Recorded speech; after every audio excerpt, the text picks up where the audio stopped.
Fala galera, bem-vindos aqui à nova temporada do podcast Bastidores da Bolsa. Essa temporada ela vai ser um pouco diferente, a gente vai focar em gestão e para isso trouxe aqui a principal referência que eu tenho nesse assunto. Tenho o grande prazer de trazer aqui um amigo, um mentor. Ele estava na banca da minha dissertação de mestrado, o professor doutor Rafael Bergares. Tamo junto.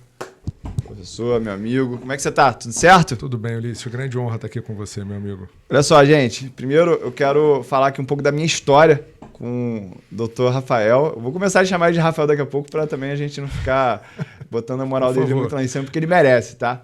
Mas eu estava fazendo um treinamento durante a pandemia, era um treinamento na Fundação Dom Cabral, lá em Nova Lima, sobre conselhos de administração.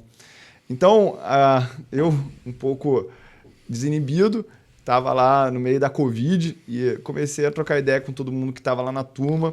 E aí a gente acabou entendendo que a gente morava no mesmo bairro aqui no Rio de Janeiro, a gente frequentava a mesma academia. E aí começou uma amizade a partir disso e me destravou muito. Eu sempre tive uma crença muito de pedreiro, né? Que não era o suficiente, que não era bom o suficiente. E ele aqui vem lapidando cada vez mais o meu potencial, e acho que é isso que o mentor ele significa no final das contas. Uma pessoa que ela te enxerga maior do que você se enxerga e te puxa para cima, exatamente porque essa pessoa já passou desses estágios, já conquistou algo maior, já viu o potencial que as pessoas podem alcançar. Então, é muito importante em qualquer jornada que você esteja, em qualquer patamar que você esteja da tua carreira, você encontrar um mentor que você possa confiar, que você receba os feedbacks dessa pessoa para que você cresça a partir disso. Vocês sabem que eu tenho me especializado muito em ler os textos da Bíblia e trazer essa sabedoria para o mundo dos negócios. Eu estou lendo Provérbios atualmente, e em Provérbios fala-se muito sobre a sabedoria, sobre a capacidade de ser disciplinado, receber uma disciplina de alguém e acatar aquilo. Então, você cresce a partir disso. Professor, Rafael, fala aqui para mim um pouquinho. O que você estava buscando naquele treinamento? Que eu nunca te perguntei isso. O que você estava buscando naquele treinamento? Que eu já sei que tu já devia saber de todos aqueles assuntos. O que você busca depois de ter PhD num treinamento de conselheiro na Dom Cabral? Então, é muito interessante a tua pergunta, Uli, porque quando você para pensar sobre o caminho acadêmico, a gente descobre que não sabe nada. A gente é uma gota no oceano, né? Quanto mais a gente descobre que sabe, menos a gente descobre que sabe de fato, né? Isso não sei se é bíblico, isso você vai poder me ensinar, mas eu te digo que isso é filosófico, né? É tão antigo quanto os testamentos. Então, quando a gente olha nesse movimento, o que eu estava fazendo naquele momento é tentar entender a cabeça de quem cria a estratégia das organizações. Quais são as ferramentas, o processo decisório, como é que eles pensam? Acho que o grande movimento na vida que a gente deve fazer para se desenvolver é buscar entender os fenômenos, buscar entender. Você fala muito de investimento, talvez hoje a maior referência no país. Quando você fala de investimento, você fala de entendimento, eu tentei entender como é que funciona a cabeça por trás. Embora eu já fosse professor da Dom Cabral há 5 anos naquele momento, aquela era uma seara que eu não conhecia. Então, eu sempre me coloco à disposição de novos aprendizados. Sejam aprendizados mais robustos, como está terminando agora um segundo doutorado, sejam menores, como aquele curso que nós fizemos juntos e me deu a oportunidade de conhecer, sejam cursos como, por exemplo, eu estou fazendo através de você o desenvolvimento, né, como mentorado para aprender esse mundo digital. Então, o que eu te digo é que o aprendizado é a única forma de evolução, seja ela científica, seja ela religiosa, seja ela uma autodescoberta. Então, são esses pontos, por isso que eu estava lá, tentando entender de alguma maneira como é que funciona. E me permito dizer tentando entender, porque eu não tenho a prerrogativa de ter verdade. Eu tenho só o meu ponto de vista. E assim a gente vive para poder se desenvolver e descobrir cada passo. Interessante essa mentalidade que as pessoas ricas, elas entendem que investir em educação é um investimento que tem retorno garantido, né? Enquanto tem muita gente que tem a mentalidade que ainda acha que para investir em educação tem que ser rico financeiramente antes. Eu vejo aqui pela mentalidade dos meus irmãos. Eu tenho um irmão com 5 filhos, eu tenho um outro irmão com 3 filhos, e eu tenho um outro irmão que vai ter agora o 3º filho. E uma coisa comum em todos nós é entender que pagar 10 mil reais na mensalidade de uma escola, pagar 100 mil reais num treinamento, numa faculdade ao ano, isso não é um gasto, e sim um investimento. E eu acredito que você também deva pensar da mesma maneira. É por isso que a gente estava lá, e lá a gente adquire conhecimento, mas a gente também adquire relacionamento, repertório de outras pessoas. Eu me lembro que naquela turma tinha muita gente relacionada ao ramo médico, né? Donos de clínicas, pessoas que queriam fazer fusões e aquisições de clínicas ou planos de saúde. Mas eu quero que você explique aqui, já que a gente começou a falar sobre conselho de administração, como que você vê governança corporativa. E explica para a gente a relação entre a Assembleia dos Acionistas, o Conselho de Administração e a Diretoria Executiva. E se você já trabalhou com isso? Então, acho que essa talvez seja uma pergunta de $1 bilhão, né? A primeira coisa que eu preciso entender sobre o capital, né? Quem corre risco é remunerado por ele. Né? Então, você vai ter que... O risco, na verdade, o que o Conselho de Administração tenta fazer é transformar a incerteza em risco. Ou seja, eu pego um cenário, faço uma análise desse cenário, crio uma árvore de decisão e entendo que eu tenho oportunidades, ameaças e como é que eu vou navegar em cima disso. Então, quando eu olho para quem é o dono do dinheiro, ele quer retorno sobre o capital, ele vai ter, né, diretrizes em cima do processo e ele precisa de regras estabelecidas para poder fazer o seu investimento. Né? Inversões, colocar o dinheiro para poder frutificar, como você bem fala. Então, a função que eu tenho que ter nesse movimento é entender sempre quando entrar numa organização, seja no meu movimento de desenvolvimento de estratégia, de gerenciamento de projeto, seja no movimento de investir numa empresa, entender qual é o apetite do acionista majoritário, como é que ele funciona, qual é a psicodinâmica dele. Se é um fundo de pensão, ele vai pensar a longo prazo. Se é um fundo norte-americano de quick win, ele vai querer tomadas de decisões mais rápidas. Então, primeiro tem que entender o seguinte, quem é o dono? O dono é a Assembleia de Acionistas, ele que vai definir isso. A partir desse movimento, quem tem o capital, ele vai encontrar no mercado, ou procurar no mercado, ou vai designar no mercado, quem é que é capaz e competente para montar uma estratégia acerca do negócio que ele está comprando a sua ação ou está comprando a sua participação, o seu equity.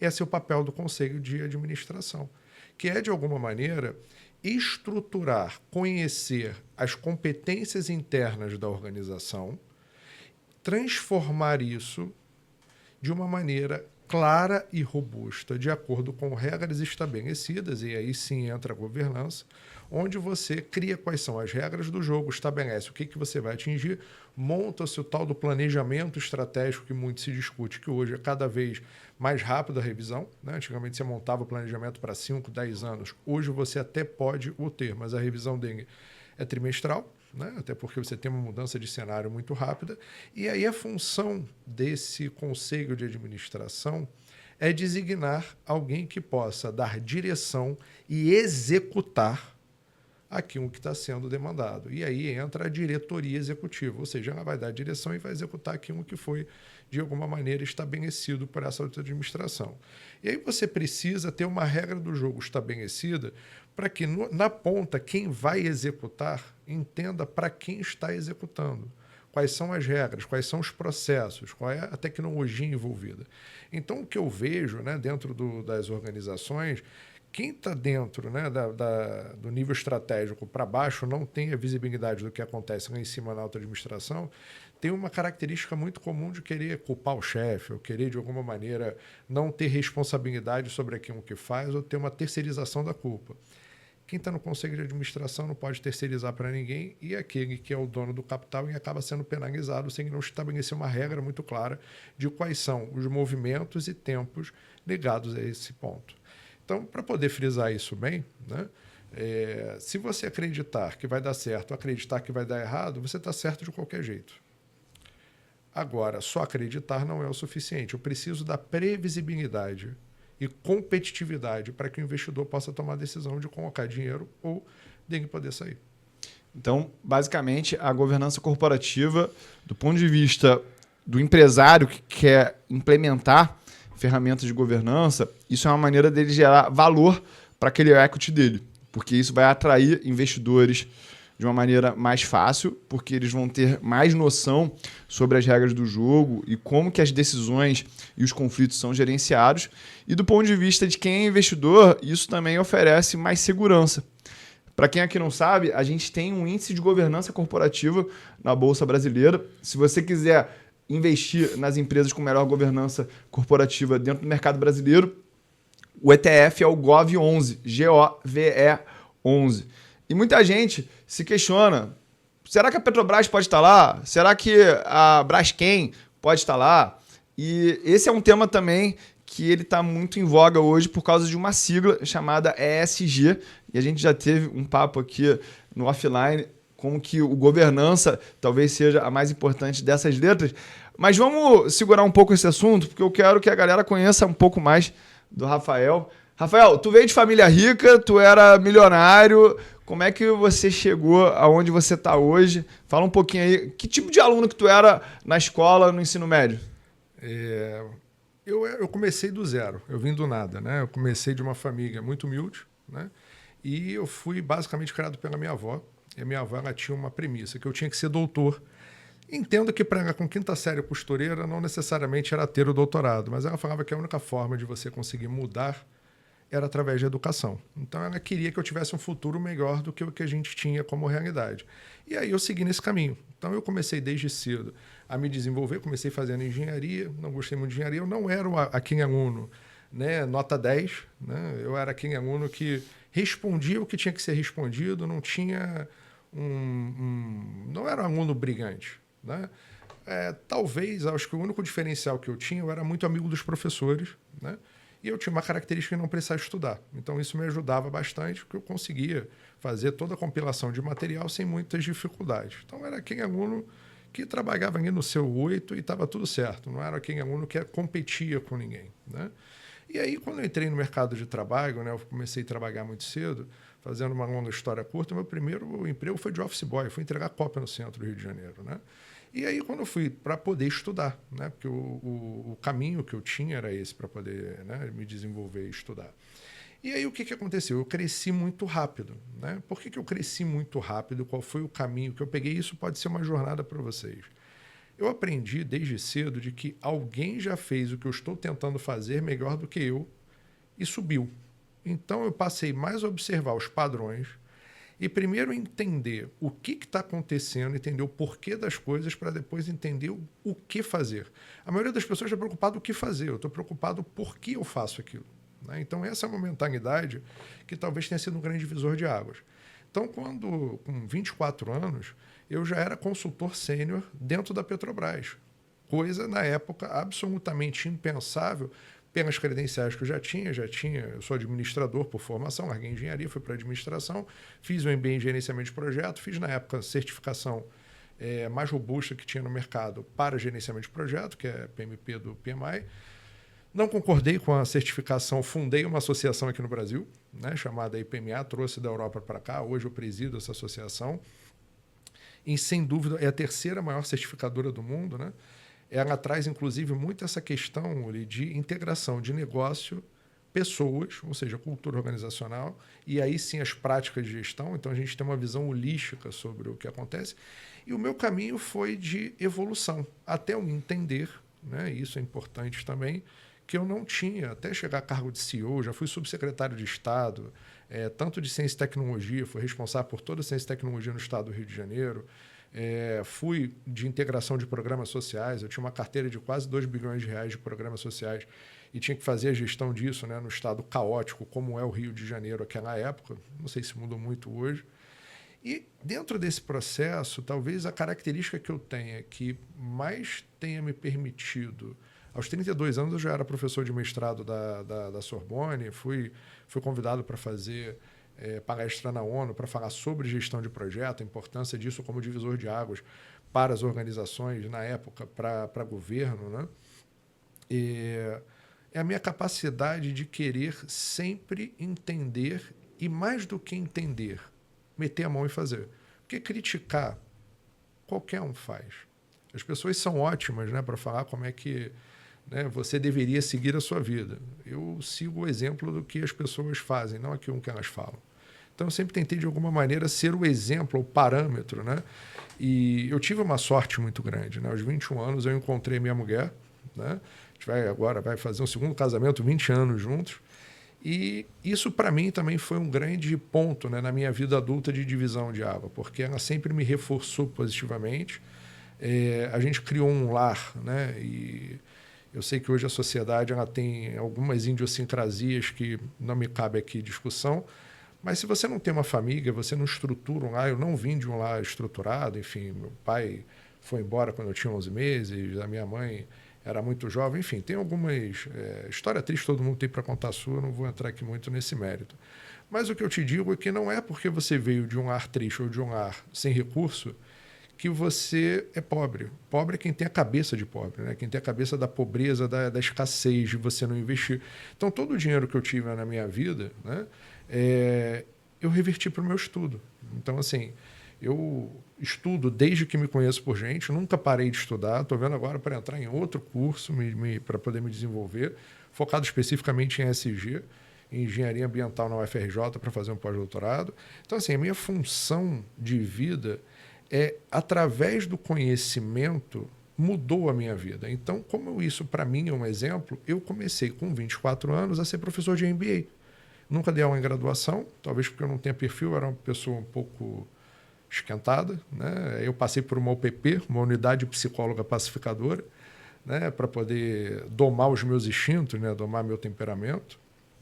E aí, com o tempo, a sala de aula ela virou para mim um bálsamo, porque eu tenho a oportunidade de conhecer novas pessoas, entender novos movimentos e, de alguma maneira, buscar ser para a luz que tantos professores foram na minha vida de terem me dado a oportunidade de mudança de patamar. Então, assim, uma mudança muito expressiva dentro do tempo que eu tenho de vida e dentro do perfil profissional que eu tenho, né? Então, assim, eu não construí... como você bem falou, eu não vim de família rica, ninguém me deu nada, eu construí aqui um Dani do zero, não tinha perfil empreendedor até a pandemia, e a gente pode depois aprofundar isso. Então, eu tinha muita cabeça de professor de querer mudar o mundo, né? De querer mudar o mundo tijolo a tijolo, e na pandemia eu comecei a ganhar uma outra perspectiva sobre negócios, sobre desenvolvimento. Então, assim a gente reposicionou a associação com uma certificação organizacional, onde o Brasil foi o primeiro das Américas a trazer essa certificação para Furnas, né? E agora a gente está fazendo a reestruturação do PMO de engenharia da Eletrobras e futuramente vai buscar novamente essa certificação. Foi entendido pelo Conselho de Administração e pelos acionistas como muito positivo para a governança, porque essa certificação ela tem uma função clara de dar transparência para o investidor, de como é que é gasto o dinheiro dele na ponta. Ou seja, para cada projeto que eu vou fazer, qual é a rastreabilidade que eu tenho nesse investimento. Então, um pouco sobre mim é isso, é buscar, né? Eu me classifico como um curioso e que está sempre buscando se desenvolver, buscando de alguma maneira ajudar, buscando melhorar. Não porque eu sou Madre Teresa de Calcutá, não, mas é porque é isso que me fez evoluir. Não existe evolução sem você servir. Então, eu entendo isso como um princípio da minha vida. Não tem fruto sem semente. Então, quanto mais pessoas eu puder, de alguma maneira, regar a vida com conhecimento, com troca, e, mais uma vez, te parabenizo também pelo que você vem fazendo, que é um movimento que você faz com muita propriedade, é você tirar as pessoas da sua zona de conforto. E eu te digo com muita clareza, você não precisa ter vindo de um lugar nenhum, você escolhe a cada momento que você vai fazer, a construção do daqui para frente. Da onde você veio é destino, para onde você vai é escolha.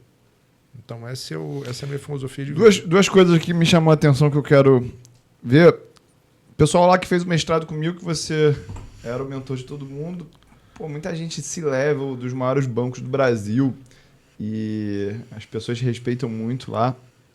Dentro dessa tua trajetória de mais de década sendo professor de treinamentos assim, de gabarito muito alto, qual que você vê que é o padrão das pessoas que realmente fogem à média? Vamos lembrar, né, que essas pessoas se levam de grandes bancos brasileiros, elas já fogem à média, mas ali dentro daqueles grupos tem umas pessoas que fogem ainda mais à média. você já conseguiu ver um padrão, você que gosta de padrões aí, nessas pessoas? Qual que é a mentalidade, qual que é o esforço, qual que é o drive dessas pessoas? Elas têm uma capacidade intrínseca de aprender, desaprender e reaprender muito rápido. Então, elas não estão preocupadas com a crítica, elas não estão preocupadas com o aplauso, elas estão preocupadas em fazer. Então, elas têm um drive muito claro, interno, que elas não precisam da validação externa para poder absolutamente fazer nenhuma entrega. Elas vão fazer, elas são decididas. Elas olham e falam, vou executar, e elas têm uma visão de curtíssimo, curto, médio e longo prazo. Elas não fazem a ação sem pensar o que vai acontecer no futuro. Então, elas fazem o plantio agora, tem muita força na sua ação, ou seja, elas tomam a decisão, uma vez a decisão tomada, elas têm um processo decisório relativamente rápido e elas têm coragem, elas têm determinação, vou fazer. E elas não encaram o erro, né? Talvez a gente tenha um bloqueio criado na escola, né? Que você tem o complexo do gabarito. Né? O que é esse complexo do gabarito? Você vai fazer uma prova e aí, contra essa prova, existe um gabarito que foi feito por um professor. Então, você tem uma figura de autoridade e você passa a sua vida inteira acreditando, na primeira e segunda infância, que existe certo e errado. Até na sua adolescência, né, início da sua vida adulta, você tem ali vai fazer um Enem, vai fazer uma prova, pode ser um SAT, pode ser o que quer que seja, para você entrar, seja no Brasil ou fora do Brasil. Você faz uma prova. E aí você passa a sua vida acreditando que existe algum tipo de gabarito. E você não atingir aquele gabarito, ou você ter uma lógica de nota na escola, acaba gerando um processo competitivo de quem é mais inteligente do que quem por conta de uma nota. Né? E você tem uma segunda característica que é fazer as coisas sozinhos, ou seja, você tem que fazer a prova é individual. Né? Tem alguns professores que fazem aquela piada, né, que eu acho bem descabida, né? Não, pode fazer com você ou você com Deus, né? Bom, alguém sem Deus eu não sei nem o que seria, mas enfim.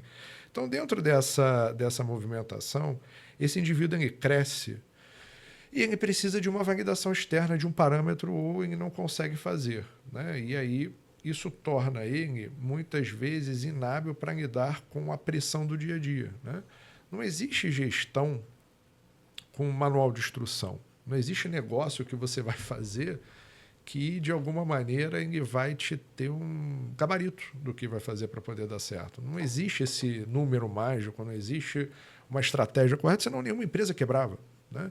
Nenhuma empresa quer despencar, como você está falando. Pô, a Intel caiu 30%. Por que ela caiu 30%? Existem razões, mas ela não quer que caia. Existem situações de mercado que vão dar o drive para ela. Né? E está tudo bem. E aí você vai entender, né, o que está acontecendo, vai tomar o curso de ação possível para poder readequar a roda. Assim funciona a vida. Então, essas pessoas elas têm uma capacidade intrínseca muito grande de continuar fazendo independente da crítica. Por mais que a crítica ela possa funcionar como fonte de aprendizado, não me cabe aqui dizer que não é para ouvi-la. Eu estou dizendo que não é para catá-la. Então, acho que esse é o que eu enxergo. Né? Eu coordeno hoje, já estou na 8ª turma de doutorado. Eu tenho alunos que são da Arábia Saudita, alunos que são da Índia, dos Estados Unidos, da Argélia, do Canadá. E essa é uma característica que não é comum só ao brasileiro. Isso é uma característica comum a essas pessoas de maneira geral, que fazem a diferença. Eu particularmente, gosto muito do Nike quando ele fala, né? Just do it. Né? A Nike ela traduz isso muito bem. Então você vai e faz. E de alguma maneira isso feito é melhor do que perfeito. Eu acredito que a perfeição, se ela existe, ela só pertence a Deus. A nós cabe fazer o melhor que a gente pode. Então, é um movimento de coragem e é um movimento de se colocar humilde perante a essa execução. E eu confesso a você que entrar nesse movimento de empresariamento, né, passar a ser empresário, para mim era muito difícil porque eu era o tecnicamente perfeito. Eu era a autoridade em sala. Então, esse é um movimento que muitas vezes, dentro de uma crença limitante, que eu trabalho muito para poder superar, é alguma coisa que ainda, de vez em quando, me esbarro com ela, falando, peraí, eu tenho que saber o que é. Mas peraí, eu não tenho que saber. Eu posso ter uma base de conhecimento, mas se eu estiver aberto a aprender, isso vai fazer evoluir. Então, essas pessoas, eu vejo essa capacidade delas de levantar. Ok, aprendi, segue o jogo. Uma das histórias que eu mais guardo com carinho lá do mestrado que eu fiz na Sorbonne foi quando a gente estava em Paris, e aí o CFO de um desses bancos, que fez o IPO de uma das unidades, estava contando uma história que a gente estava lá no momento a gente estava lá curtindo, tomando... Eu não bebo mais, né? Mas eles estavam tomando um chopp, e ele estava contando como é que foi o processo de abrir o capital dessa empresa, e eles falaram que eles contrataram um banco americano, e esse cara, assim, uma grande referência lá dentro da turma, porque ele já era doutor em contabilidade, e ele estava fazendo mestrado em finanças só para passar o tempo mesmo, porque ele gostava muito de conhecimento. Ele estava falando assim, cara, o pessoal lá desse banco americano, pô, os caras ganhavam bônus de milhões e não sabiam fazer as coisas que tinham que ser feitas para a gente fazer o IPO. Aí eu falava assim, olha, deixa que eu vou fazer, e aí vocês depois só conferem com o compliance de vocês se pode ser assim, e vocês assinam, porque eu preciso entregar esses projetos. E aquilo foi muito impactante para mim, por quê? Porque esses bancos americanos acabam recrutando e selecionando pessoal que se formou em Ivy League, Harvard, MIT, Wharton. E aí a gente tem uma visão de que o funcionário do banco público é uma pessoa de segunda categoria. E aquilo quebrou muito essa crença minha, né? Porque a gente, às vezes, tem gente mais competente em alguns lugares e, na verdade, em outros lugares que a gente vê como uma grande marca, tem ali júniores que não têm experiência e que, na verdade, não conseguem fazer isso que você acabou de falar, que é executar o que tem que ser feito, que não ficam presos num gabarito. E isso abriu muito minha cabeça, talvez seja a história que vale o mestrado.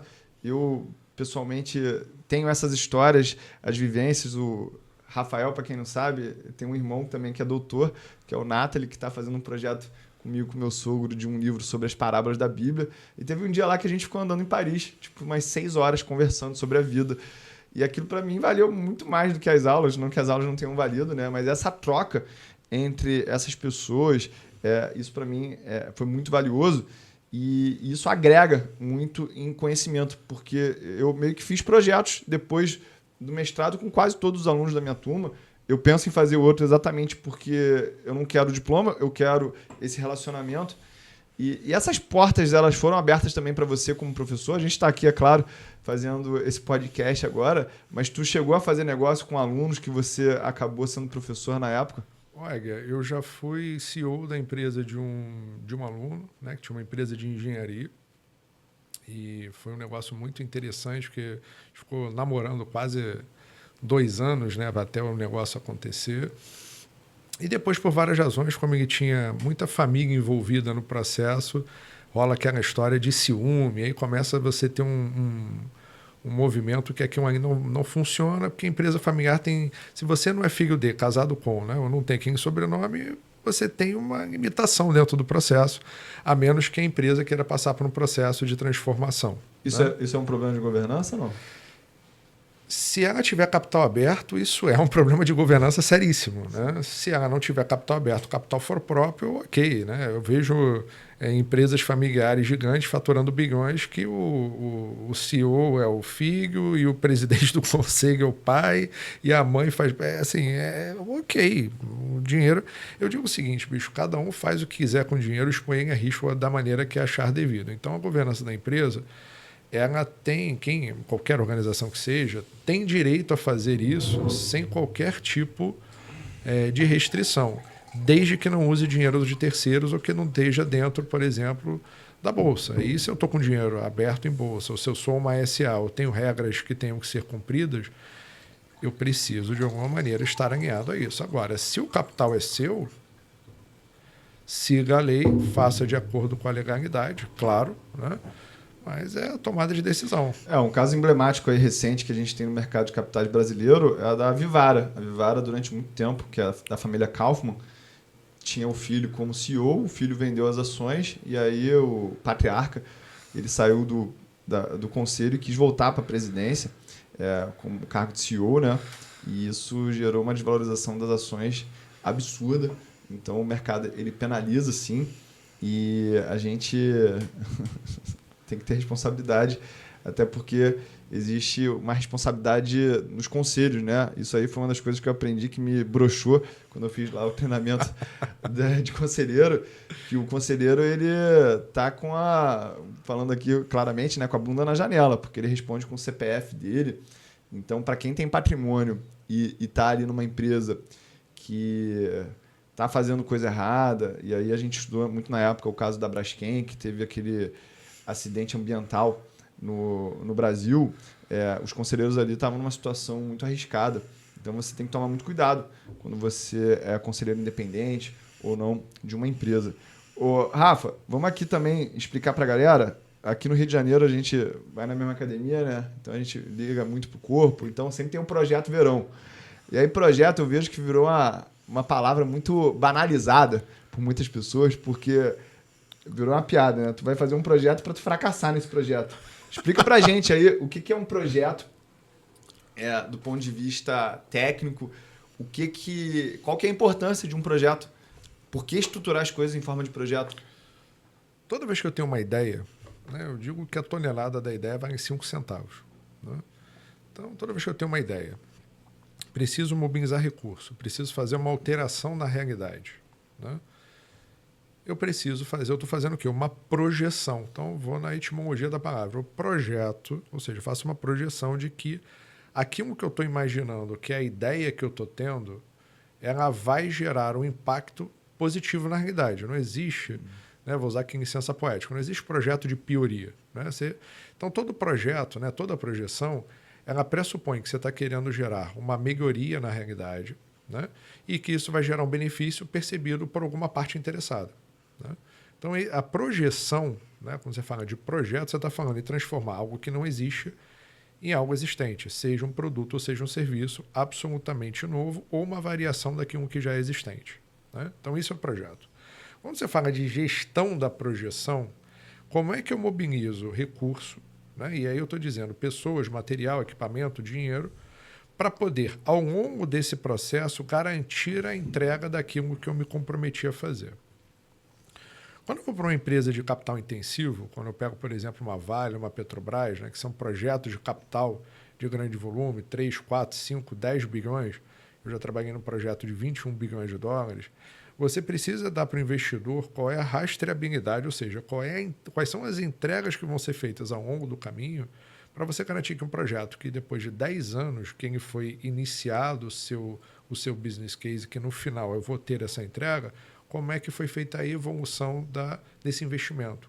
Como é que o dinheiro se transformou em ativo ou se transformou em algo tangível, né, que são os marcos do projeto, para você garantir a integridade da aplicação do recurso. Então, eu vou construir uma linha de transmissão, vai ser por trecho, por como é que isso funciona, liga o que é o que, qual é o benefício que gera intermediário. Então, quando você fala de gestão de projeto, você está falando de colocar as pessoas alinhadas de uma maneira tal que criem rastreabilidade sobre a tomada de decisão e sobre o investimento que foi feito para transformar uma estratégia em resultado. Dentro de uma empresa, você tem 2 formas, basicamente, de gerenciar.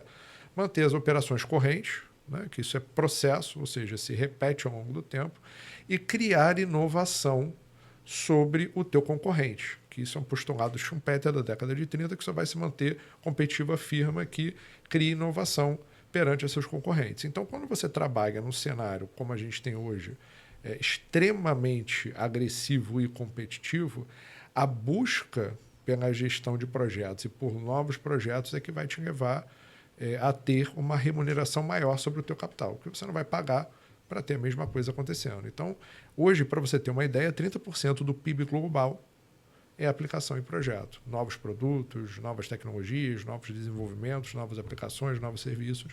Por quê? Porque se eu não tenho essa movimentação, eu não tenho a evolução das organizações. Senão, comprar ação seria você só dividir mais a torta, né, para ganhar a mesma coisa. Então, a compra e venda de uma ação, sob o ponto de vista técnico de gestão de projeto, nada mais é do que você confiar, né? O que é a confiança? Né? Essa talvez é a palavra que rege a economia. Né? Meu doutorado especificamente foi sobre isso. A confiança é previsibilidade de comportamento. Então, quando eu falo de previsibilidade de comportamento, eu tenho que saber o seguinte: como funciona o Ulisses? Eu já sei o sistema de valores, eu entendo como funciona, você vai tendo convivência. Com o tempo, você cria um código de como aquela pessoa funciona, quais são as regras, até onde você pode ir, até onde você não pode ir. Só que isso, numa organização, ela é impessoal. Ela é um CNPJ composta por CPFs. Então, aonde as pessoas vão olhar para saber se elas podem avançar, não podem avançar, qual é o conjunto de regras que elas podem fazer? Isso é governança corporativa. Então, quando você fala de gestão de projetos, você fala de governança de projetos, nada mais é do que desmembrado para a parte de investimentos, de inversões, né, da criação de algo novo, que você tem um conjunto de regras específicos para você poder, de alguma maneira, dizer para o teu investidor como é que você está botando o dinheiro dele. Pô, acho que eu vou conseguir simplificar. Acho que eu vou conseguir simplificar isso aqui no assunto que o brasileiro mais gosta. Então, eu posso falar que o problema hoje em dia do futebol brasileiro é a falta de um projeto claro e a gente ter essa cultura de sempre depender do craque, porque o craque ele não tem previsibilidade. A gente sabe que ele vai fazer algo novo, mas quando ele não brilha, a gente não ganha a Copa. Então, eu poderia falar que o problema da seleção brasileira é uma falta de governança e uma falta de um projeto claro? Se a gente pudesse trazer esse assunto para algo muito corriqueiro para o brasileiro? Sem dúvida, isso se estende inclusive para governo e afins. Então, o fato da gente ter o político sempre focado na sua reeleição impede que ele crie um projeto de longo prazo para o Brasil. E os projetos que realmente vão fazer a diferença são os projetos que vão demandar 15, 20, 30 anos, como o projeto educacional, que eu não vejo mais a política brasileira discutindo uma eleição educação. Então, isso não existe porque o foco, o conflito de agência, de decisão dos políticos é focar na próxima eleição. Que doideira. Deixa eu tirar uma dúvida aqui também. Acho que também muita gente pode estar pensando isso, né? Você está falando aí que você liderou projetos de bilhões de dólares, nem de reais. Isso quer dizer que uma padaria, um mercadinho, não pode ter um projeto? Isso aqui é exclusivo só para empresas com orçamentos bilionários? Ou entendi errado? Essa pergunta foi genial, Oli. Qualquer coisa que você faça, eu vou te dar 2 exemplos de dentro da minha casa, né? Eu identifiquei uma oportunidade, né, por em algum momento, embora eu não tenha sido diagnosticado, de acreditar que eu estava dentro do aspecto autista. Legal, tive uma ideia. Identifiquei uma oportunidade, estudei o mercado e resolvi entrar de sócio para poder criar uma clínica para crianças e adolescentes com autismo. Isso foi um projeto executado dentro de 5 meses que já está em operação, né? Um outro exemplo que eu tenho dentro de casa, né? O meu filho mais velho, o Arthur, eu tinha um conceito muito conservador no sentido de até ser um pouco autoritário no processo de desenvolvimento. E coloquei ele numa escola mais dura, né? A minha mulher é psicóloga e ela tem uma outra visão. Então, nós equilibramos uma visão sobre isso e quando veio o Theo, ela falou, eu não concordo com a forma com que o Arthur é ensinado. Eu falei, e aí, qual é a tua solução? Ela tinha um sonho de infância de criar uma escola, então ela, mais uma amiga dela de infância, que se conhecem desde 1 ano de idade, fizeram um projeto, conseguiram mais um investidor, porque na época não tinha o capital todo para poder fazer isso, e aí lançaram um projeto, esse projeto virou uma operação. Então, quando você fala de empreender, isso aqui que a gente está fazendo é um projeto. Se eu lanço uma série de novas de podcast com determinado assunto, com determinada movimentação, que isso não tem dentro do portfólio do que você já faz, ou inclusive pode até não ter isso disponível em qualquer outro portfólio, isso é um projeto e precisa ser gerido. Por que precisa ser gerido? Tem que saber qual é o recurso, porque senão os projetos param no meio. Né? Por que os projetos param no meio? Elas param no meio porque eu não pensei em recurso suficiente, então eu vou abrir um novo negócio. Eu quero abrir, adorei o exemplo, uma padaria. Né? Então eu tenho a primeira fase da padaria, que é o investimento, que é o inversões. Botei o dinheiro na padaria, legal. Conheço eu o negócio de padaria, conheço eu qual é a operação. Todo projeto, todo negócio é composto por 3 fases. Né? A primeira fase é o projeto. E o projeto ele tem uma mazela, né? Quase que um mal por trás dele, que ele gera o hedonismo. Você já fica animado com o projeto antes do projeto existir. Porque o seu cérebro não sabe a diferença se está no mundo real ou se não está no mundo real. Por isso que a maioria das pessoas não realiza nada. Porque são pessoas que têm um monte de ideia, né? Você realiza a dopamina daquela ideia, mas você não executa aquilo dali, né? Porque executar dá trabalho, né? Executar, você tem que ter muita estamina para poder tocar. E você vai ter que sair da tua dopamina barata para poder fazer. Então, a primeira fase é o projeto, onde tudo são flores, a ideia é maravilhosa e tudo que você vai entregar vai funcionar de maneira exemplar. Essa primeira fase também pode ser chamada de planejamento ou não? Essa fase é o projeto. Dentro do projeto, você tem 5 fases. Você tem a iniciação do projeto, ou seja, a ideia inicial, botar no papel, escrever o que eu imagino de benefício, né? Qual é a justificativa, qual é o que de fato eu tenho como um objetivo e uma justificativa para botar o dinheiro. Então, é a fase de iniciar o projeto. Normalmente tem a ver com a paixão ou não? Tem a ver com a paixão, tem a ver com uma ideia que você quer surgir, eu quero criar alguma coisa, né? E aí eu tenho... quantos criadores de conteúdo nasceram na pandemia e quantos se mantiveram? Né? Isso daí é consistência, porque uma coisa é você ter ideia de criar, outra coisa é você sustentar, né? E aí você tem depois o planejamento, ou seja, eu vou planejar quais são os recursos e como é que eu vou fazer a aplicação do recurso. Eu vou ter que executar isso, ou seja, eu tenho que botar na vida real. Em paralelo, eu tenho que monitorar e controlar. Ou seja, não adianta você chamar o seu Zé Pedreiro para poder fazer a tua obra se você não estiver lá ou diuturnamente ou em tempos para você ver se ela está evoluindo. Então não adianta só pagar para executar, você tem que ter alguém lá para poder monitorar. Normalmente tem que ser o olho do dono.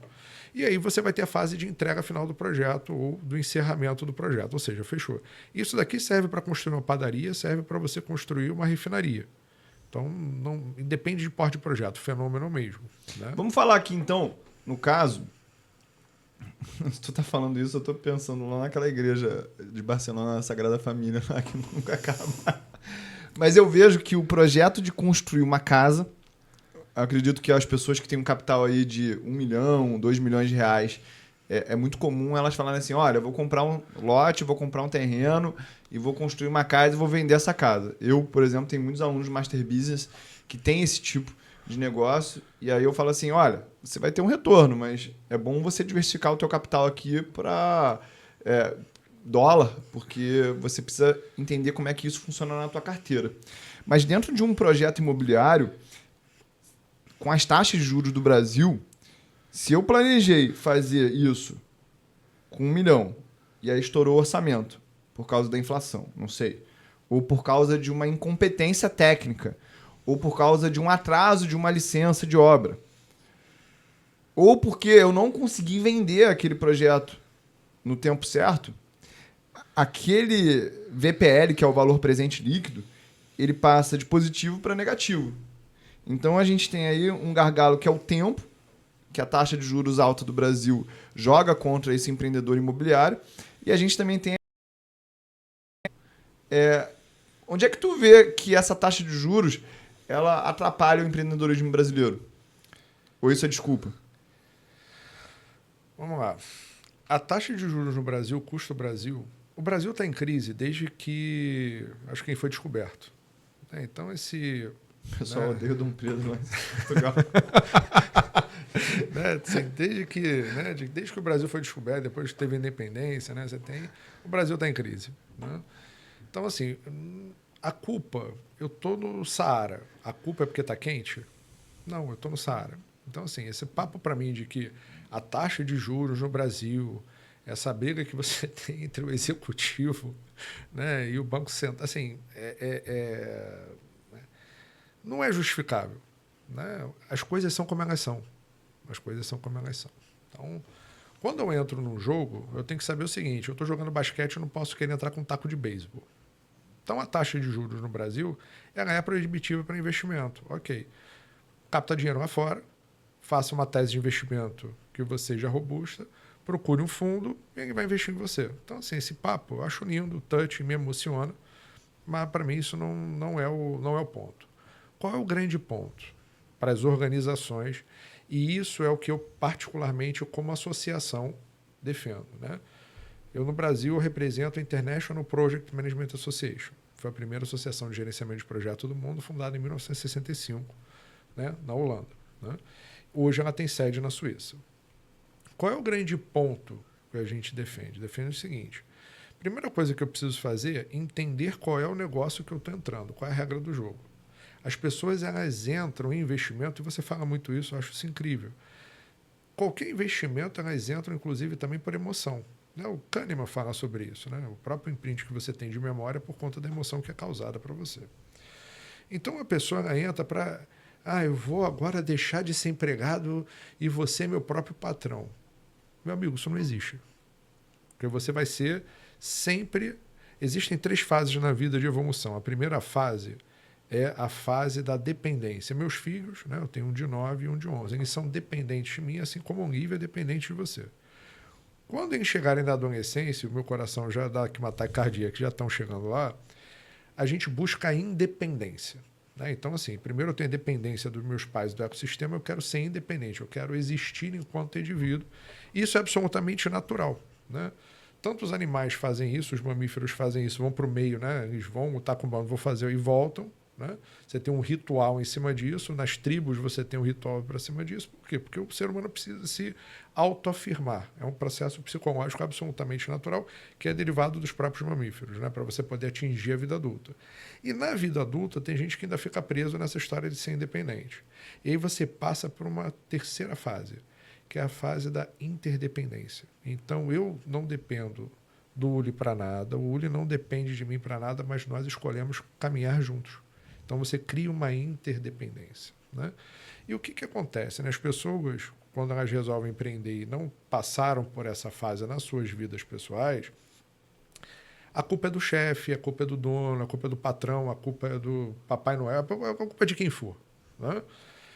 Elas têm o locus externo. Até do Lula, quando o pessoal fala que a culpa é do Lula, eu também não gosto, não. Então, assim, quando você tem essa movimentação, né, de entendimento de que não existe locus externo, só existe o locus interno, ou seja, eu sou tomador de decisão, isso volta ao que você me perguntou dos outliers, né, que são os caras que tomam decisão e sabem que a responsabilidade, a bola está no campo deles. Então, quando você vai fazer um investimento, né, eu preciso entender qual é o negócio, qual é a dinâmica das pessoas e competências que eu tenho instalado ali para poder fazer esse papo de pagar o mais barato, né? Eu, há alguns anos, eu passei a ser empresário e vender projetos. E faço trabalho já de consultoria há mais de 10 anos. Quando eu escuto papo de mais barato, eu me retiro. Eu falo, bicho, eu nem entrego a proposta. Eu falo, isso aqui não é comigo, não funciona. Eu não cobro nem caro nem barato. Eu cobro o serviço que vai ser feito dentro daquilo que eu tenho expertise para poder fazer e que eu vou garantir que eu vou resolver o teu problema. Então, isso, na minha concepção, é entender qual é a psicodinâmica. E aí você vai ter as práticas de gestão que vão ser a ponte entre as pessoas, essas competências e o negócio. Essa ponte entre a competência, né, das pessoas e o negócio é o que a gente determina como sendo governança. Então, quando você olha para um empreendedor, né, quando a gente fala de governança, o pessoal começa a pensar logo Vale, Petrobras, empresas gigantes. Não, peraí, qual é a governança dentro da tua padaria?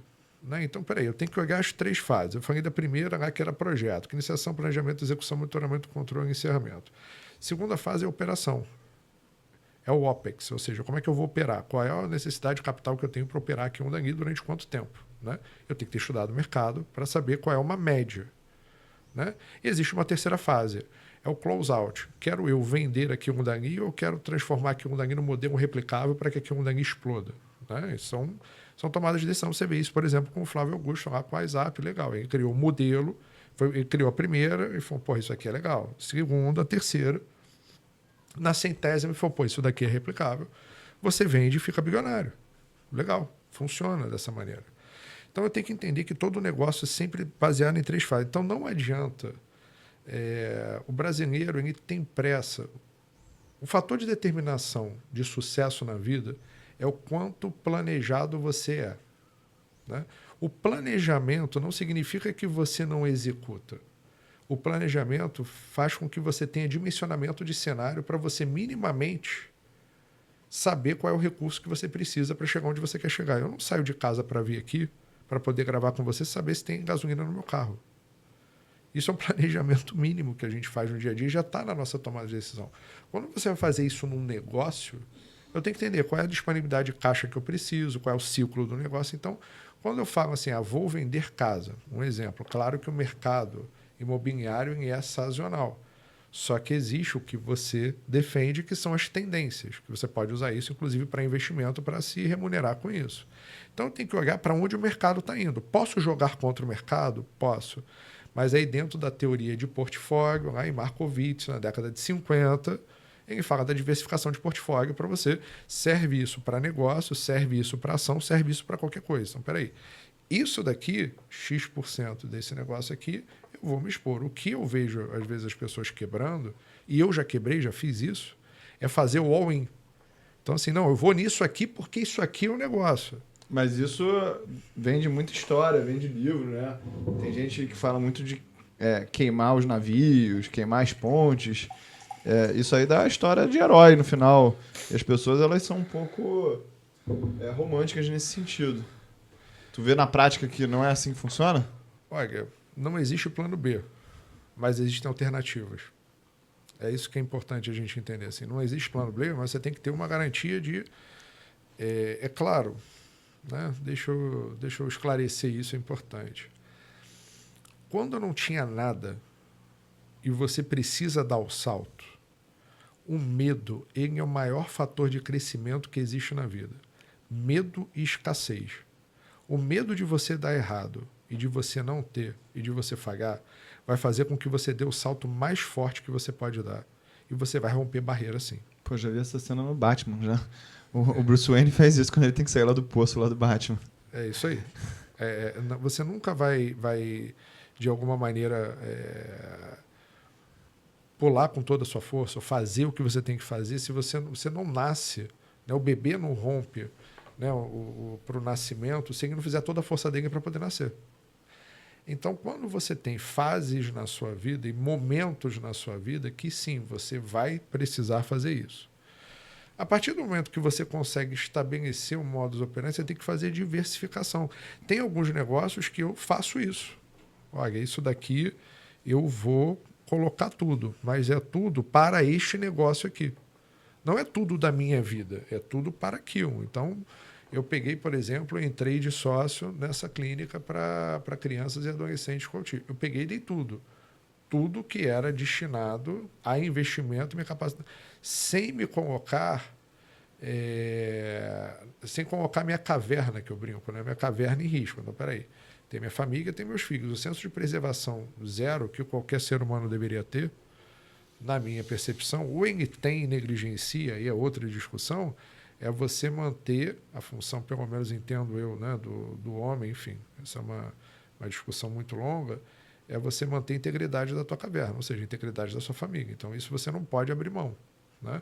Agora, se você vai viver em desconforto durante algum tempo para dar o salto, vai. Então, é um equilíbrio muito grande em cima disso. Tocando nesse ponto aí, Rafa, eu acredito que o grande profissional ele se destaca exatamente no momento que as coisas dão errado, né? Porque quando está tudo dando certo é muito fácil você tocar as coisas. Dentro de um projeto, quando que a gente decide encerrar esse projeto?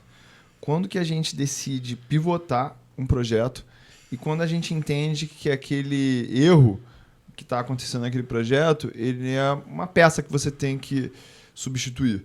Porque eu vejo muita gente com foco muito em curto prazo e caindo na narrativa de que as coisas mudam muito no curto prazo, que nem a barata tonta. Agora é inteligência artificial, agora é não sei o que lá, agora é essa tendência. E aí não entende o que é a tendência de médio e longo prazo que está seguindo. Existe algum arcabouço de decisão para diferenciar essas escolhas?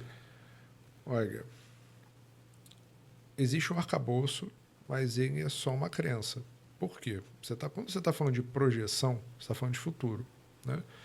E futurologia, eu desconheço como uma ciência que possa prever o que vai acontecer. Você pode usar a ciência para ver qual é a tendência, mas você não sabe exatamente qual é o valor da ação que vai estar, assim como você não sabe exatamente qual vai ser o comportamento do mercado amanhã, né? Agora, o que eu entendo na tomada de decisão é o seguinte: 3 grandes pilares precisam estar muito bem estabelecidos na tua cabeça como tomador de decisão para saber em que momento você continua e em que momento você para. Primeira coisa que eu preciso ter é empatia. O que é empatia? Não é eu, Rafael, me colocar num lugar de uma situação que você, Ulisses, esteja passando com a cabeça do Rafael. Eu tive um jeito, eu tive uma formação. É tentar entender como funciona a sua cabeça e aí sim me colocar no seu lugar de acordo com o seu processo decisório. Porque as pessoas confundem projeção, ou seja, eu fazer a projeção em cima do que você faz, e a outra coisa é eu entender o porquê que você direciona como você direciona. São 2 coisas diferentes. Porque quando você muda a cabeça, você chaveia a cabeça para isso, você vai tentar entender o porquê que o investidor está fazendo daquele jeito, porquê que o dono do capital mandou o projeto continuar ou parar, você vai tentar entender de acordo com o processo decisório dele, não de acordo com o seu. E aí você sai da história do certo, errado, bom ou ruim. Você vai para aquilo que você tolera e aquilo que você não tolera. Eu já saí de projeto no meio que eu falei, cara, isso aqui, por diversas razões éticas, não me atende. Eu não vou continuar nisso daqui. Muito obrigado, aperta a mão e acabou ali. Né? Essa é uma tomada de decisão que você pode ter. O segundo grande ponto que eu preciso entender, e para mim é o mais importante de todos, é o senso de propósito. Se eu me coloquei para criar disruptura na realidade, quanto mais disruptura você está criando, ou seja, quanto mais você vai perturbar os outros e quanto mais você vai mudar a realidade, mais porrada você vai tomar. Então você precisa ser resiliente. Então são 3 grandes pontos. Então o senso de propósito é saber por que eu acordei de manhã e fui fazer aquilo. E você se mantém em pé. Você acha que foi fácil ser representante, trazer um programa da Sorbonne para o Brasil?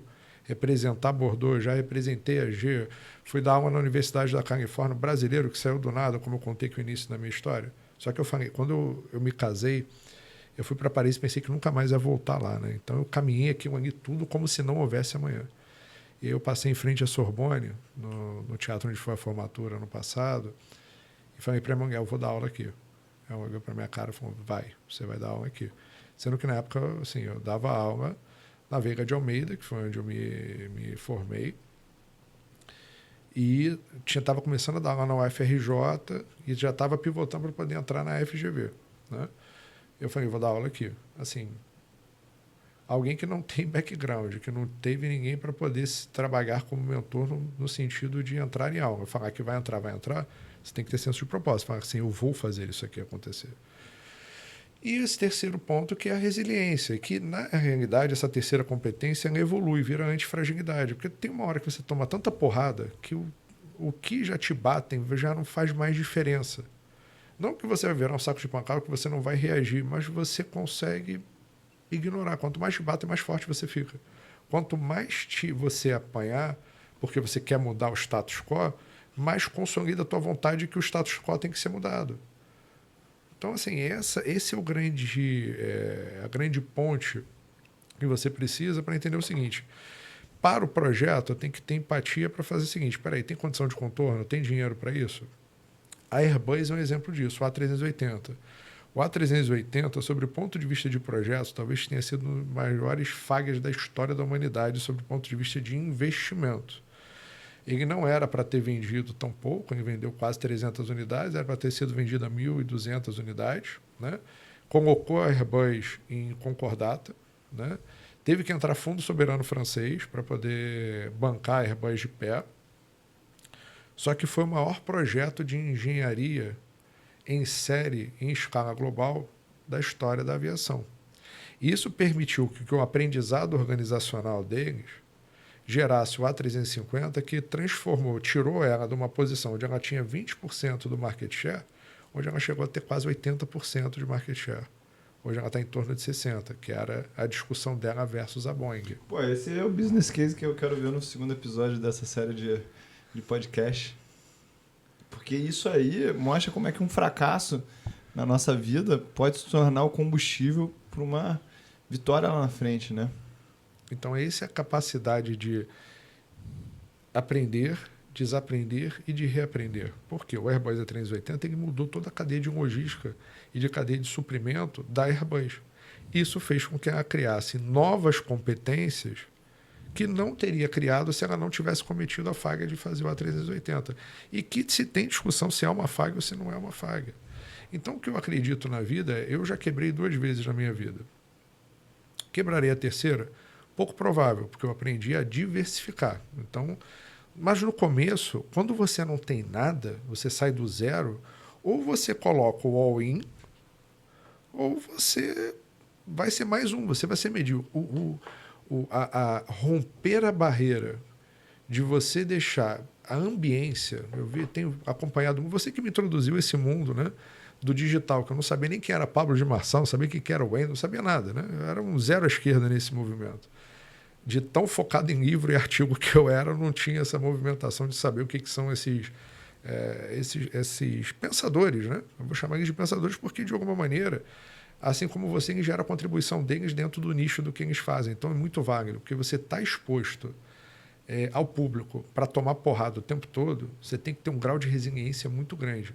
Ainda mais quando você chega num nível de não precisar daquilo, que aquilo dali para você é mais uma prestação de serviço que você faz à humanidade, à sociedade, para você levar de volta o conhecimento, do que necessariamente se remunerar em cima daquilo. E uma das coisas mais difíceis que tem na vida, e que eu confesso a você que você tem que fazer uma força muito parecida com o que eu falei agora do nascimento, né, do parto, você tem que dar um win, porque você sair de um ambiente que as pessoas te botam para baixo, que aquilo dali tem uma crença limitante, que as pessoas te puxam para baixo o tempo todo, é muito difícil. É muito difícil essa mobilidade social. E a mobilidade social ela só vai ser atingida em 2 movimentos. Primeiro, você vai ter que criar trabalho, gerar valor para você poder, para chegar no segundo momento, investir como o que você ensina, com o que você traz. Mas esse primeiro movimento de geração de valor, é muito fácil você continuar sendo analista o resto da sua vida. Porque você precisa, em algum momento, ter o ponto de inflexão de falar assim, eu vou para a próxima camada, eu vou para o próximo nível. Então, esse é um movimento muito difícil de ser feito. Quando eu decidi botar as tendências, os ganhos explosivos como o principal assunto do meu canal, foi exatamente pensando nisso. Quando eu conheci minha esposa, ela fazia um trabalho que ela ganhava R$100 por dia nesse trabalho. E não tinha certeza se trabalharia no dia seguinte ou não. E hoje, quando eu vejo algumas pessoas chegando para mim perguntando, olha, qual que é o mínimo para investir? Dá para surfar as tendências e ter ganhos explosivos com pouco capital? Eu falo que sim, exatamente nessa lógica. Se a pessoa tem R$500 e ela colocou ali R$100 numa tendência e multiplicou o capital por 10, 15, e eu recebi ontem um print aí da aluna, a Luma Batista, que ela multiplicou em 10 vezes o capital dela em 30 dias. Cara, se tu perdeu R$100, é só tu trabalhar mais um dia. Tu tem mais um dia. Quando tu não tem dinheiro, o que tu tem é tempo para trabalhar mais um dia. Só que se você pega R$500, multiplica por 10 e vai para 5 mil, você saiu da água e consegue respirar. E a partir dali começar a construir alguma coisa. É claro que cada pessoa vai ter o que é o seu R$100, o seu R$500. E dentro desse processo de tomada de risco, o autoconhecimento ele vai ser importante também. Mas eu vejo que surfar as tendências é exatamente essa possibilidade de você mudar de patamar, independentemente de qual patamar você esteja, para você galgar uma outra situação de investimentos e qualidade de vida para a tua família. Falando em finanças também, porque a minha cabeça ela funciona muito nessa lógica, né? Quando eu vejo o mercado de ações, Rafa, eu vejo que um projeto está em andamento, que é uma ação, e aquele projeto está sendo vendido todo dia. E vamos dizer que esse projeto ele tem um valor justo de R$100. Tem dia que ele está sendo vendido por R$150, ele está caro. Tem dia que ele está sendo vendido por R$50, ele está barato. E eu, como investidor, eu tenho a capacidade de todo dia comprar ou vender aquele projeto. Tem pessoas que, como private equity, pegam projetos de empresas de médio porte e compram aquele projeto para acelerar aquele projeto e vender ele lá na frente num outro patamar de tamanho, de valor. E tem pessoas que querem começar projetos do zero, que foi o caso aí que você falou da tua escola. E esse investidor que você captou, ele provavelmente viu o teu nível de entrega, a tua confiança, o teu projeto para investir naquilo do zero, né? Você acredita que aonde que tem mais oportunidade no Brasil hoje? Começar projetos do zero, acelerar projetos que já existem, ou pegar esses projetos que estão sendo negociados na Bolsa, que tem um grande histórico, que já tem governança, que você pode analisar friamente Aonde que você, pessoalmente, enxerga mais oportunidade? Olha, o que eu faço hoje é trabalhar no desenvolvimento da governança de empresas. Né? Então, o que eu faço é mapear os indivíduos que entregam os projetos e ajudar eles a chegar a um outro nível. Né? Então, esse é o movimento que eu faço. Não estou dizendo que esse é um movimento melhor ou pior, é só um movimento que eu faço. Eu entendo que existam 3 grandes pilares, e os 3 grandes pilares eles não concorrem entre si. Né? O que vai concorrer é o teu apetite ao risco. Né?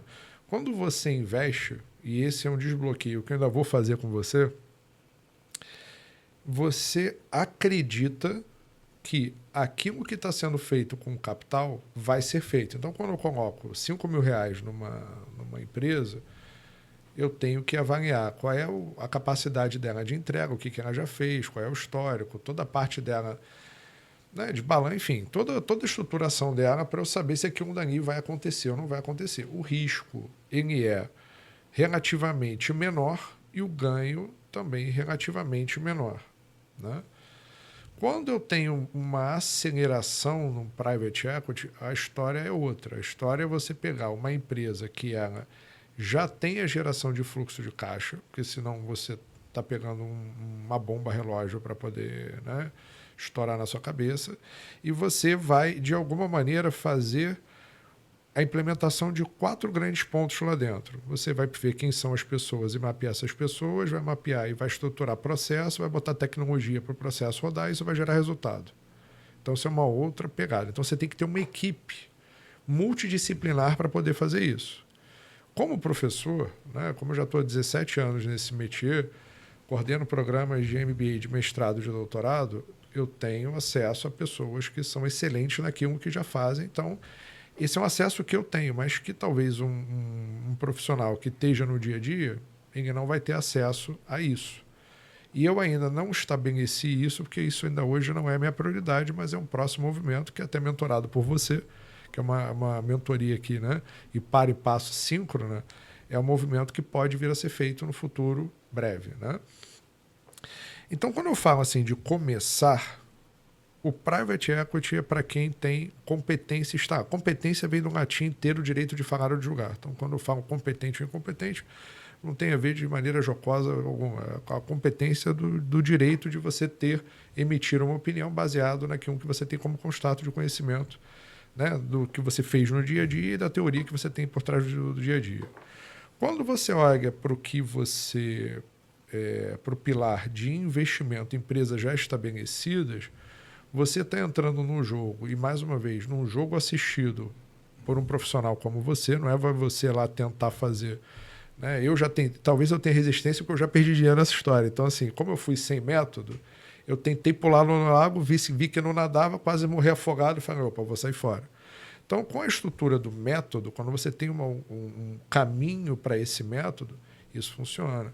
Esse é um movimento que eu, por exemplo, estou fazendo, eu acredito tanto nisso que eu, particularmente, estou fazendo uma mentoria para poder aprender a fazer mentoria, me estruturar para o mercado, porque eu sou ótimo de resolver problemas, mas talvez eu não saiba vender como fazer isso de uma maneira estruturada. Né?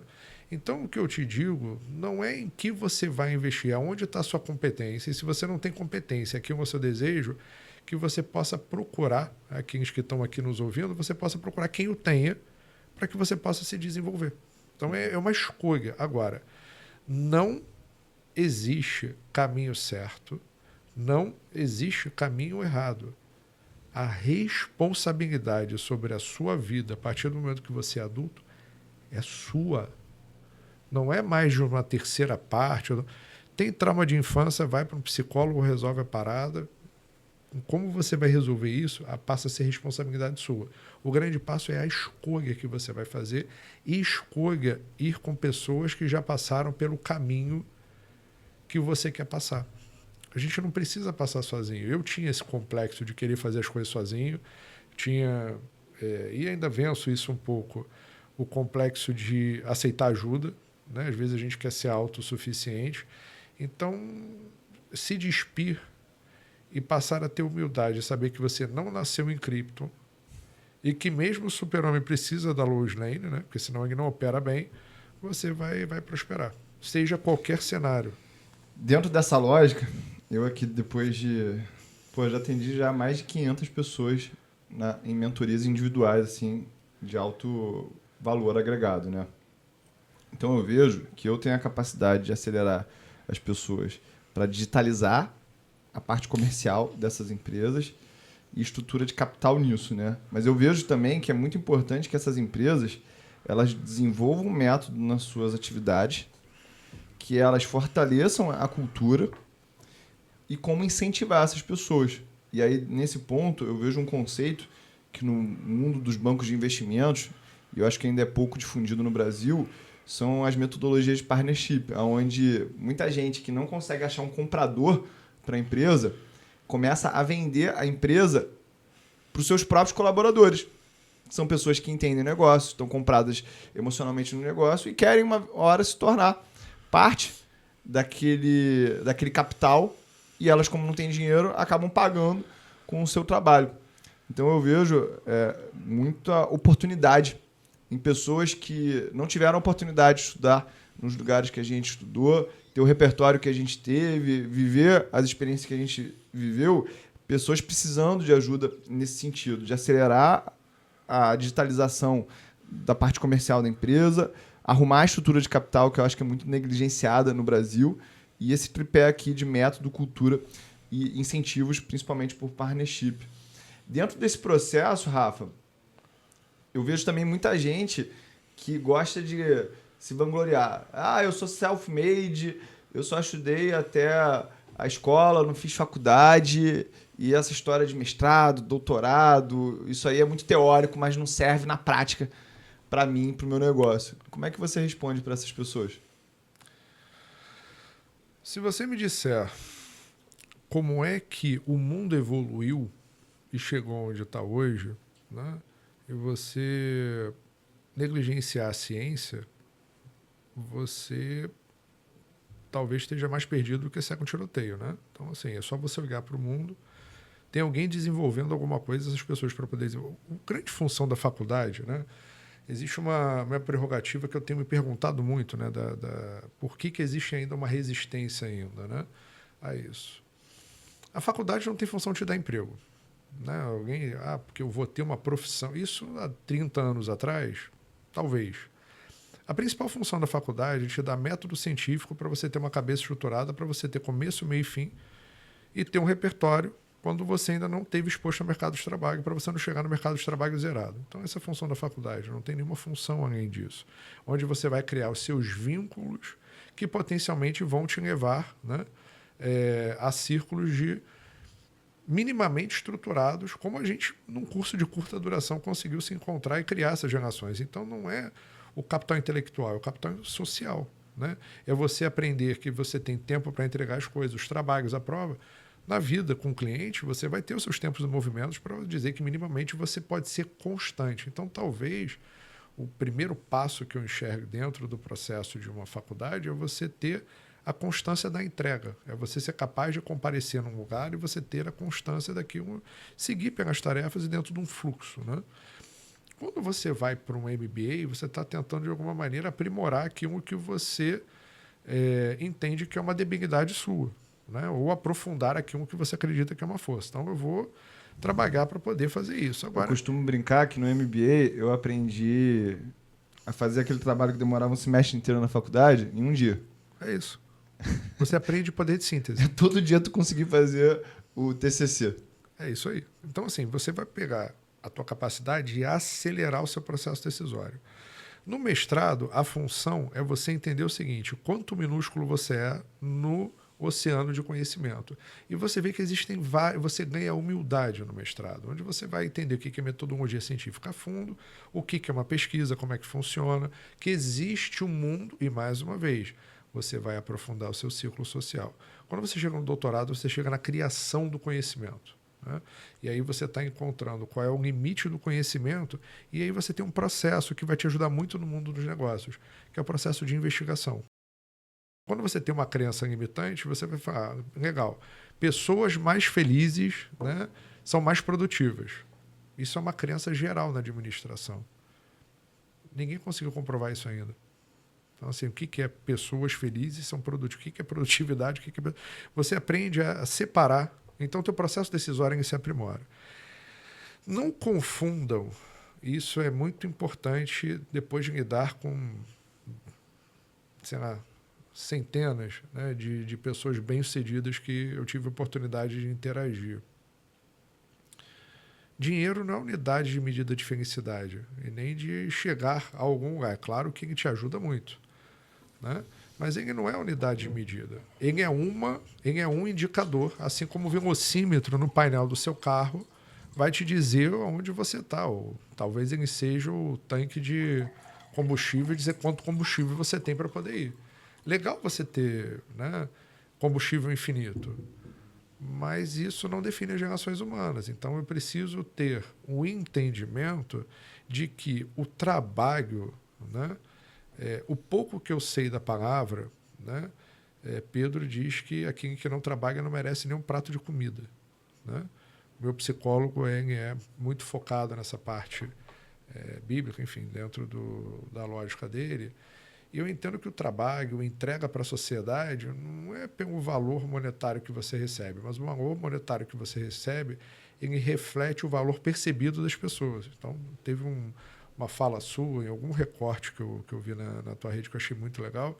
Você fala assim, eu não cobro porque eu preciso, eu cobro porque é uma forma da pessoa poder, de alguma maneira, valorizar aquilo dali. Não é para você, mas é uma forma dela valorizar.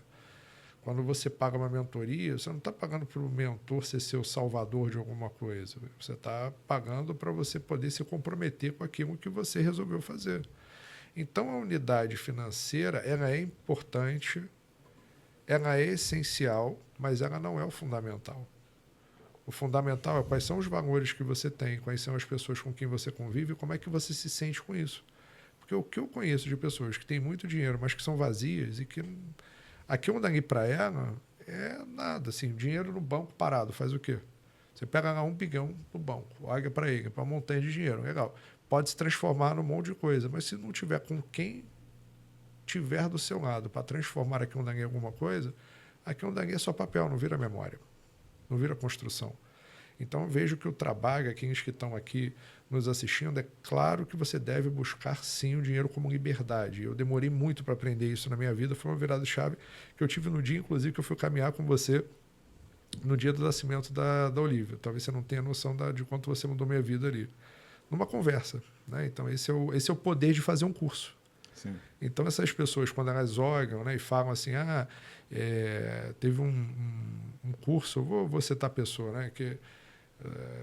o único curso que eu fiz até hoje online foi o curso do Eder Carvalho, que começa assim, as pessoas fazem MBA na FGV e aqui não conseguem ganhar. Eu achei aqui um desserviço de uma maneira... Eu não tenho profundidade para discutir sobre o trabalho que ele faz, então não é esse o meu objetivo. Eu estou dizendo que os primeiros 5 minutos eu tive que engolir muito a seco para falar assim, cara, ele está comparando uma coisa que não é comparável, não é uma coisa ou outra, uma coisa é outra. Você pode ser bem-sucedido e você pode ir para um programa onde você se coloque à prova, onde não é pelo título, mas é a jornada de desenvolvimento. Como você bem falou, estava lá conversando em Paris, batendo... Não é você tem dinheiro ou não tem dinheiro para ir para Paris. Né? Legal, você pode ficar no Ritz em Paris, não é isso. Mas no Ritz você vai ter pessoas que vão trocar com você de maneira de igual para igual, não olhando necessariamente qual é o tamanho da tua conta bancária, mas olhando para você como um indivíduo. Então eu digo que quando você está em sala de aula, de uma certa forma se torna só um sagrado, onde todo mundo, independente do valor que tenha, se torna igual. Então você tem a oportunidade de trocar. Então você exercita a humildade ali dentro. Você aprende, não pelos professores, não é... um professor, então, que ganha, sei lá, 20, 30 mil reais, não pode ensinar nada para mim que tenho, sei lá, 100 milhões de reais. Mas, assim, a unidade é competição. A vida é colaboração, não é competição. Vai ter competição em alguns momentos, sim, né, que você vai ter que partir, mas se você for no movimento de que tudo é uma competição e a tua unidade de medida é só o monetário, isso pode te carregar para um vazio existencial. Essa pessoa vai estar sozinha, né? É o padrão que eu acabo enxergando aí. Rafa, a gente tem aí uma série de conversas que a gente vai ter ao longo dessa temporada. Então, acredito que é bom deixar o pessoal com um pouquinho de vontade de quero mais. E dentro desse processo aí, a gente quer ouvir também a opinião das pessoas. Eu vou deixar um link aqui embaixo para você sugerir tópicos específicos de gestão, administração, para que a gente possa estar conversando aqui. Mas a minha ideia, e aqui o grande objetivo é compartilhar conhecimento, casos reais e também repertório que a gente tem. A minha ideia é a gente trazer aqui casos de sucesso e insucesso no mundo corporativo para a gente discutir os padrões. Mas eu quero saber a tua opinião, então eu vou deixar um link aqui embaixo desse vídeo para que você possa deixar a tua opinião. Mas antes de encerrar, Rafa, eu quero que você me diga o que você prefere na tua vida profissional. Você prefere estar se relacionando com pessoas que agregam valor para você, para que você nessa jornada cresça, ou você prefere ser remunerado de maneira bastante agressiva? Porque isso aí é um perfil que a gente encontra muito no mercado e essa riqueza as pessoas veem de maneira diferente, né? Olha, eu vou te falar que eu, preferencialmente, para mim, o que a gente está fazendo aqui não tem preço. Então, isso me move. Claro que no fim do dia eu tenho que pagar a conta. Então, o que eu vendo, né, no meu dia a dia é bem remunerado. Eu não procuro... Já fui de procurar muitos projetos, né, e talvez não ser bem remunerado por eles. Hoje eu busco menos projetos e ter uma remuneração compatível com o que eu acredito ser o suficiente para poder cobrir aquilo que eu represento, né, dando valor ao trabalho feito, ao histórico que eu tenho dentro de empresas. Mas não tenho dúvida, bicho, não tem nada mais prazeroso do que você estar com boas pessoas, até porque um bom ciclo de amizades com pessoas genuínas, né, que estejam preocupadas com o desenvolvimento, vão te levar a lugares que você nunca imaginou. Então, eu enxergo isso como uma riqueza sem precedente. Eu vou explicar só o contexto dessa pergunta aqui para as pessoas. A gente está gravando isso aqui num sábado e é como se você encontrasse um amigo teu e falasse assim, vamos na padaria tomar um café e comer um pão na chapa para a gente trocar uma ideia. Então é exatamente isso que eu estou fazendo com o Rafa aqui. A gente marcou num sábado que a gente podia estar com a nossa família, minha mulher está lá com a minha esposa está com a minha filha em casa, está um sol lindo aqui no Rio de Janeiro, mas a gente preferiu estar aqui trocando essa ideia, gravando, compartilhando com as pessoas. E hoje eu tenho muito claro na minha vida que estar com as pessoas certas é mais importante do que aquilo que eu vou receber. E é por isso que hoje nos meus programas de acompanhamento a gente faz uma aplicação para ver se faz sentido a gente dedicar o nosso tempo com as pessoas certas. Porque aparece muita gente, não sei se eu já falei isso na internet, né? Piramideiro, pessoal com atividades que são um pouco cinzentas, né? Buscando a minha mentoria aqui para saber o que faz com o dinheiro. E a gente se dá o luxo, né? Eu acredito que a gente conquistou esse luxo de falar, não quero ter esse tipo de relacionamento porque isso não vai apontar para o reino, não vai gerar frutos. Porque dos relacionamentos que a gente teve, saíram novos relacionamentos de pessoas com valores parecidos, pessoas com uma mentalidade de crescimento parecida, e isso gera muito mais negócio ao longo do tempo, né? Então, essa pergunta parecia bobinha, mas é só para deixar claro para você que ainda não pensa dessa maneira, que nem sempre aquele trabalho que vai gerar a maior remuneração é o que vai gerar a maior riqueza para você ao longo da tua vida. Beleza? É muito legal essa tua... Metade das coisas que eu faço na minha vida não tem remuneração. Mas não é a remuneração financeira, mas a remuneração de relacionamentos, de construção, isso é impagável. A gente tem que entender o que tem valor e o que tem preço. E saber diferenciar os dois. Vou até falar, né? Eu fui coordenador pedagógico do curso da minha igreja, que é a Lagoinha da Barra. E foi essa vivência. A gente tinha lá 200 alunos.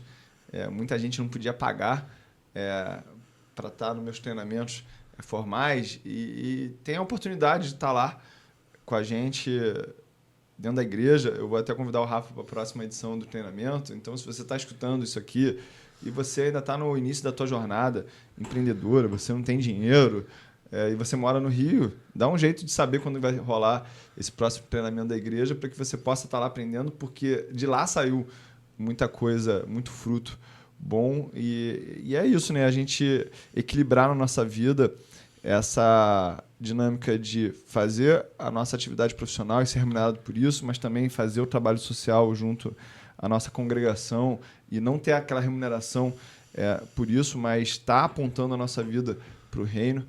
E até o próximo episódio. Rafa, se despede aí da gente, deixa uma mensagem importante para a galera sobre o que a gente falou.